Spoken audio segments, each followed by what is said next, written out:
चनकापूरमधून आवर्तन पाण्यात अडकल्या यात्रेकरूंच्या दुचाकी पाटबंधारे विभागाने पाणी सोडण्याबाबत केलेल्या सूचनांकडे दुर्लक्ष. चणकापूर धरणातून रब्बीचे आवर्तन सोमवारी सोडण्यात आले. धरणाच्या पायथ्याशी असलेल्या चणकापूर गावाची यात्रा सुरू असल्याने व यात्रेकरूंनी प्रवाह मार्गात पार्किंग केलेल्या दुचाकींभोवती पाणी जाऊन 2 दुचाकी वाहून बाजूला फेकल्या गेल्याने एकच गोंधळ उडाला. सुदैवाने यामध्ये कुठलीही जीवित व वित्तहानी झाली नसल्याने संकट टळले. मात्र अचानक झालेल्या या प्रकारामुळे नागरिकांनी मोठी गर्दी केली होती.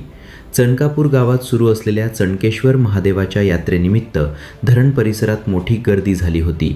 यावेळी पाटबंधारे विभागाने रब्बी हंगामातील आवर्तन सोडण्यात येणार असून नागरिकांनी अवैधरित्या पार्किंग केलेली वाहने काढण्यासाठी वेळोवेळी सूचना केल्या होत्या.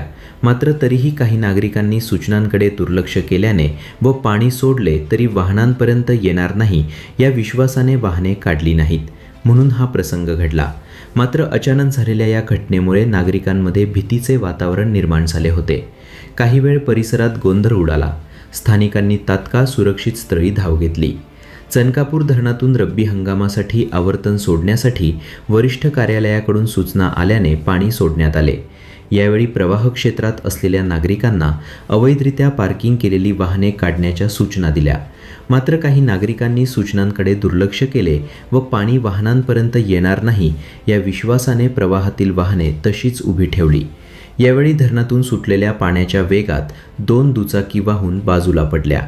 यावेळी नागरिकांची गर्दी झाल्याने गोंधळ निर्माण झाला. मात्र कुठलीही जीवित व वित्तहानी झाली नाही.